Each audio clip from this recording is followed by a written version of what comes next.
बैल कहने लगा, हे देवी आप क्यों रो रही हो? आपको रोना देख करके मैं बड़ा दुखी हो रहा हूँ, क्या कारण है? गाय कहने लगी, महाराज जब से भगवान अपनी लीला संपन्न करके अपने धाम को चले गए ना, तब से हम लोगों की बड़ी दुर्दशा हो गई। गाय की सेवा करने के कारण ही भगवान का नाम गोपाल हुआ था। जो गो का पालन करे उसका नाम गोपाल।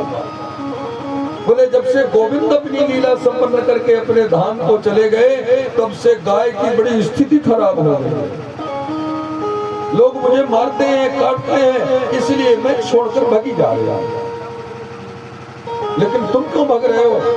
बैल कहने लगा, हे देवी क्या करूं? पाप के कारण लोगों की पापों में इतनी वृद्धि है कि उस पाप के कारण कलयुग के लोग मुझे मारते हैं, इसलिए कलयुग के दुख से बचने के लिए मैं भाग रहा हूं।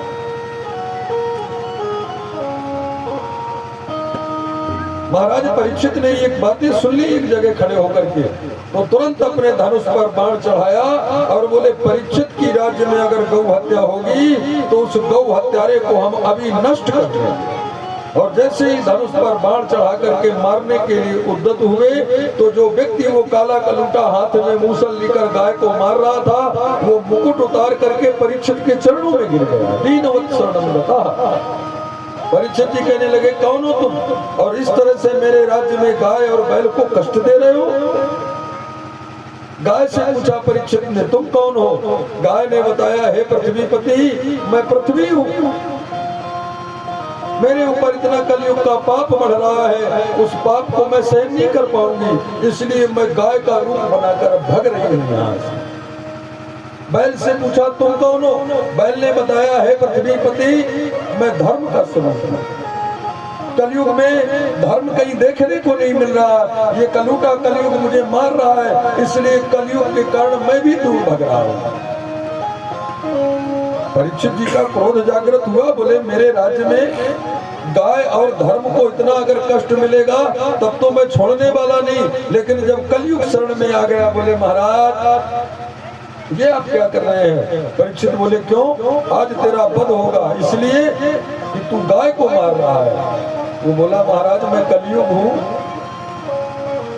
परीक्षित जी बोले, तू कलयुग है तो मेरे राज्य में क्या कर रहा है? मेरे राज्य में तो कलयुग का प्रवेश ही नहीं होना चाहिए।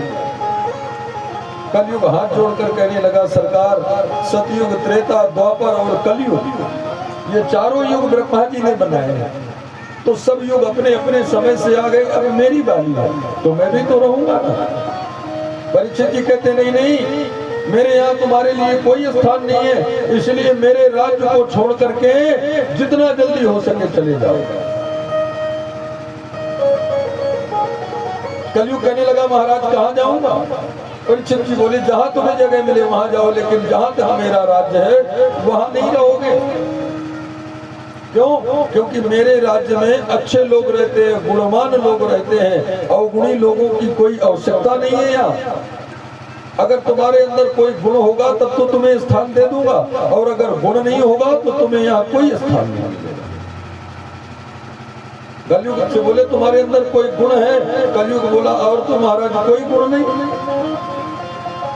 केवल एक गुण है। कौन? बोले, यत् फलम नास्ति तपसाम न योगेन समाधिना तत्फलम लभ्यते सम्यक कलौ केशौ कीर्तना। बोले, जो फल अन्य युगों में तपस्या करने से मिलता था, हजार हजार साल भजन करना पड़ता था, जो फल कई वर्ष के भजन से मिलता था, वो फल भगवान का नाम लेने से कलयुग में मिल जाता है। यत् फलम नास्ति तपसाम न योगेन समाधिना तत्फलम लभ्यते सम्यक कलौ केशौ कीर्तना। कलयुग में भगवान का नाम ही सार्थक है।